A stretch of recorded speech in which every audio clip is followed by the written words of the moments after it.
உத்தரகாண்ட் சம்பவத்தை போன்ற பேரழிவுகளிலிருந்து நாட்டை காக்க வேண்டியது அவசியம் என்று பிரதமர் மன்மோகன் சிங் வலியுறுத்தியுள்ளார்.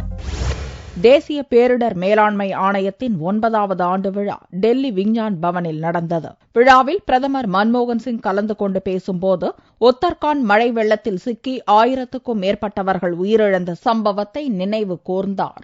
உலக அளவில் பருவநிலை வேகமாக மாறிவரும் சூழலில் இதுபோன்ற பேரழிவுகளை தடுக்கவும் அதனால் ஏற்படும் விளைவுகளை கட்டுப்படுத்தவும் தேவையான முன்னெச்சரிக்கை நடவடிக்கைகளை எடுக்க வேண்டியதும் அவசியம் என்று பிரதமர் வலியுறுத்தினார்.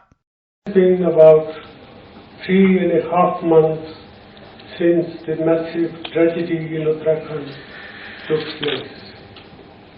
Large-scale loss of life, property and public infrastructure due to rains and floods in Uttarakhand point not only to India's vulnerability to disaster, but also to the need to take effective measures to prevent such disasters and contain their fallout when they occur. It's indeed very important that we learn the right lessons from the Uttarakhand tragedy.